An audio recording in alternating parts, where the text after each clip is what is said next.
नमस्कार, news nation देख रहे हैं आप। आपके साथ मैं हूं लक्ष्य शर्मा। चिराग मेरे साथ है। भारत और बांग्लादेश के बीच पहला टेस्ट मैच लगभग भारत ने अपने नाम कर लिया है। अभी बांग्लादेश ऑल आउट नहीं हुआ है चौथी पारी में, लेकिन कॉन्फिडेंस इतना ज्यादा है, भारतीय खिलाड़ी प्रदर्शन इतना अच्छा कर रहे हैं कि शायद बोल सकते हैं चिराग कि लगभग जीत ही लिया है या जीत ही लेगी।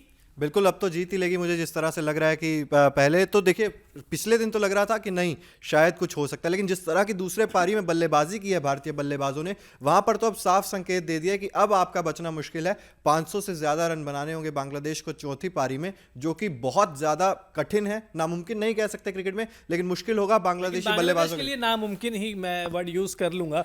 और मैं तो आज सोच के बैठा था कि कल की छुट्टी भी ले लूंगा। अगर भारत फॉलो ऑन देता, आज खिलाता, तो क्या पता बांग्लादेश आज ही ऑल आउट हो जाता और भारत आज ही अपने टेस्ट मैच अपने नाम कर लेता। लेकिन केएल राहुल ऐसा कर देते तो शुभमन गिल के 110 रन की पारी कैसे देख पाते, कैसे शतक देख पाते। चेतेश्वर पुजारा का लगभग 3 साल बाद 52 पारियों बाद उनका शतक आया है, और वो भी उनके करियर का सबसे तेज शतक। चेतेश्वर पुजारा, शुभमन गिल, जितनी तारीफ की जाए उतना कम। बिल्कुल, जितनी तारीफ की जाए उतना कम। और जैसा कि लक्ष्य ने बताया, 130 गेंदों पर 102 रनों की पारी चेतेश्वर पुजारा, शानदार प्रदर्शन था। शुभमन गिल के आउट होने से पहले थोड़ा धीरे जरूर खेल रहे थे, लेकिन जैसे ही शुभमन गिल आउट हुए, वहां से केएल राहुल का संदेश आया कि पुजारा अब तुम्हारे ही शतक का इंतजार हो रहा है, जितनी जल्दी खत्म कर सकते हो इसको खत्म करो। और उन्होंने भी उसी तरह के रिएक्ट किया, लगातार अच्छे शॉट्स खेले, हर तरफ 4, ऐसा नहीं कि 6 रन मारने की तरफ गए, गैप्स ढूंढे। आखिरी जो 50 रन उनके आए हैं वो 37 गेंदों में आए हैं। मतलब टेस्ट में T20 वाला मजा आपको वो देखे गए हैं। लेकिन तारीफ शुभमन गिल की भी होनी चाहिए। शुरू से बहुत ही अटैकिंग क्रिकेट खेला, अच्छी गेंदों को सम्मान दिया, बुरी गेंदों को बाउंड्री के पार पहुंचाया। 3 छक्के टेस्ट क्रिकेट में एक इनिंग में दिखाते हैं कि कॉन्फिडेंस किस लेवल का है। तीसरी पारी में जहां स्पिनर्स की गेंद घूम रही थी, जहां पर गेंदबाजों को मदद मिल रही थी, शुभमन गिल मुझे लगता है कि शायद जगह दे देनी चाहिए पक्की उन्हें। बिल्कुल पक्की जगह दे देनी चाहिए। और रोहित शर्मा के आने के बाद क्या होगा, वो फिर उस पर सवाल उठ जाएंगे।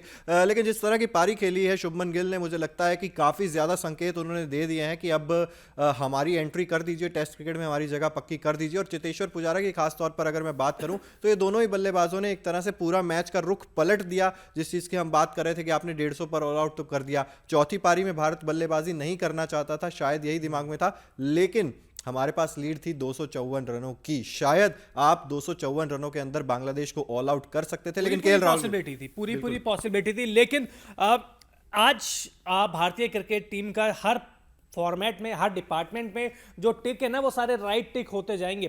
पहले बहुत जल्दी ऑल आउट कर दिया बांग्लादेश को, उसके बाद बल्लेबाजी के लिए आते हैं, एक अच्छी शुरुआत देते हैं। हालांकि केएल राहुल के लिए ज़रूर बुरा लग रहा है, क्योंकि एक साइड सभी के रन आ रहे हैं, लेकिन केएल राहुल यहाँ भी फ्लॉप रहते हैं, केवल 22 रन बना पाते हैं। लेकिन उसके बाद चेतेश्वर पुजारा और शुभमन गिल ना केवल विकेट बचाते हैं, बल्कि तेज तर्रार बल्लेबाजी भी करते हैं। सभी को पता था कि अगर भारतीय टीम को ये टेस्ट मैच जीतना है तो उन्हें बांग्लादेश को पूरा एक समय देना होगा, क्योंकि टेस्ट क्रिकेट में कुछ कहा नहीं जा सकता। लेकिन अब तो शायद 2 दिन से ज़्यादा का वक्त दिया है, और भारतीय बल्लेबाजों ने जिस पॉजिटिवनेस के साथ बल्लेबाजी करी है, दिखाता है कि केएल राहुल ने जो फॉलो ना देने का फैसला किया वो सही किया। बिल्कुल, मुझे लग रहा है अब तो फॉलो ऑन देने का फैसला सही था, क्योंकि अब पिच और ज़्यादा खराब हो रही है। हम देखा चौथे और 5वें दिन में जब एंटर करेंगे तो पिच से कुलदीप यादव ही आपको इतना कुछ निकाल के दे देंगे। अक्षर पटेल हमारे पास स्पिनर के रूप में, और हाँ बिल्कुल 3 स्पिनर्स हैं हमारे पास। रविचंद्रन अश्विन भी इंपॉर्टेंट साबित होने वाले। और यहाँ पर देखिए, आज तो ऐसा लग रहा था कि हर बल्लेबाज शतक लगा सकता है भारत का, क्योंकि वो जो कैमियो खेला ना विराट कोहली ने भी, वो भी शॉट्स उनके बल्ले पे इतने अच्छे से गेंद आ रही थी, लग रहा था कि आज विराट कोहली, दबाव नहीं था ना, क्योंकि रन लगे हुए थे, आना था, खुल के खेलना था। लेकिन फिर भी रन बनाने पड़ते हैं आपको, चाहे कैसा ही माहौल हो। इसी माहौल में केएल राहुल ने रन नहीं बनाए हैं। तारीफ उनकी कप्तानी की तारीफ होनी चाहिए, लेकिन बल्लेबाज के तौर पे।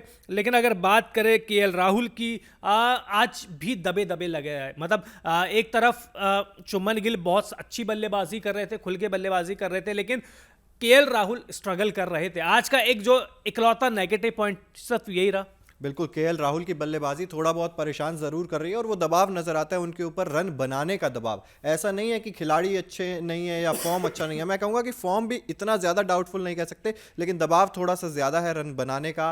और कप्तानी के लिए तो नो डाउट आज पूरे नंबर मिलने चाहिए केएल राहुल को। जिस तरह से बॉलिंग चेंजेस पहले किए, बांग्लादेश के 2 विकेट आज आपको गिराने थे, वो जल्दी विकेट गिराए, और उसके बाद बल्लेबाजी में जब आए तो खुलकर सारे बल्लेबाज खेल रहे थे और दबाव ये ऐसा लग ही नहीं रहा था कि ये वही पिच है जिस पर बांग्लादेश बल्लेबाजी करके गया। एकदम से सडन ऑफ चेंज, रोलर भी लगवाया उसके बाद, और लेकिन बल्लेबाजी शुभमन गिल भी शुरू में बीट हो रहे थे, केएल राहुल बीट हो रहे थे, लेकिन शुभमन गिल ने अपनी नर्व्स को काबू में रखा और उसके बाद जिस तरह की पारी उन्होंने 110 रनों की खेली है, काबिले तारीफ। क्रिकेट गेम है ही ना, इसी चीज का तो है कि आप अपने जज्बातों को कैसे काबू में रख पाते हैं।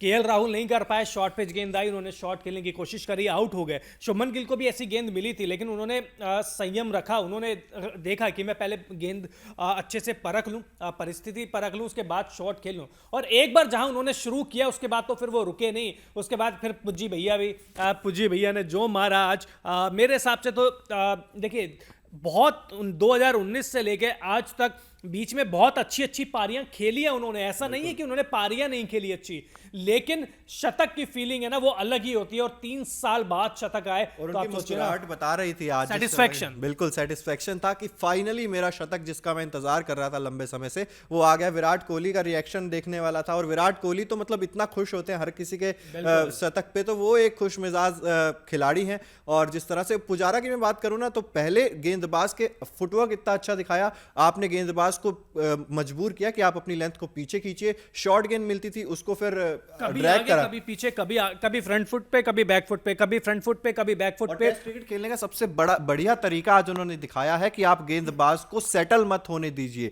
उसकी लाइन और लेंथ को सेटल मत होने दीजिए। उसका फायदा पूरा चेतेश्वर पुजारा ने उठाया है। बिल्कुल। और अब उम्मीद करेंगे टेस्ट मैच का चौथा दिन, आखिरी दिन साबित हो, टीम इंडिया बहुत आसानी से ये मैच जीत जाए।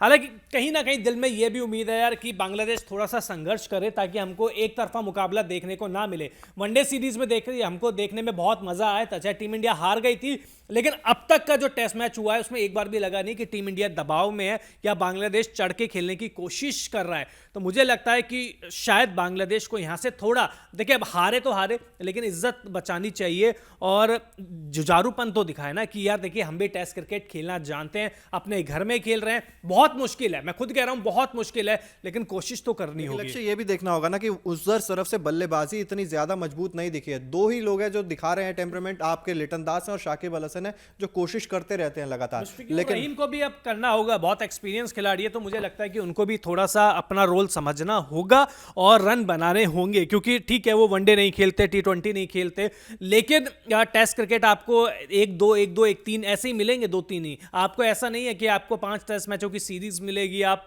तीसरे चौथे टेस्ट में शतक लगा देंगे, ऐसा नहीं है। आपको जल्दी से कंडीशंस को अडेप्ट करना होगा और जल्द से जल्द रन बनाने होंगे। तो चिराग, चौथे दिन जीत रहे हैं, बिल्कुल जीत रहे हैं। चौथे दिन ही मुझे लग रहा है अब टेस्ट मैच खत्म हो जाएगा। कुलदीप यादव जिस लय में नजर आ रहे हैं, अश्विन जिस लय में नजर आ रहे हैं, और खासकर सिराज को नहीं भूलना चाहिए। पहली पारी में जिस तरह की गेंदबाजी की थी, एग्रेशन दिखाया था। और खास बात, आपको अगर वो वाकया याद ना हो तो एक बार फिर से याद दिला देते हैं, लिटन दास से भिड़ गए थे और अगली ही गेंद पर उन्हें बोल्ड करके बदला ले लिया था। तो मैं छुट्टी के लिए अप्लाई कर दूं परसों के लिए? डेफिनेटली कर दीजिए, परसों के लिए अप्लाई आप छुट्टी के लिए। देखिए आप सबके सामने फीफा वर्ल्ड कप है, फाइनल छुट्टी वो भी नहीं छोड़ सकते। तो देखिए आप समझ सकते हैं कि आपके लिए कितनी मेहनत कर रहे हैं। तो उम्मीद करेंगे भारत टेस्ट मैच जीत जाएगा आसानी से, 2 मैचों की सीरीज में 1-0 से बढ़त बना लेगा। और मैन ऑफ द मैच कल बताएंगे, क्योंकि कल ही घोषित होगा, क्योंकि गेंदबाजी और बल्लेबाजी दोनों बहुत सारे उम्मीदवार है। कुलदीप यादव, चेतेश्वर पुजारा, शुभमन गिल, बहुत सारे उम्मीदवार है। तो इस बारे में चर्चा होगी अगले लाइव में।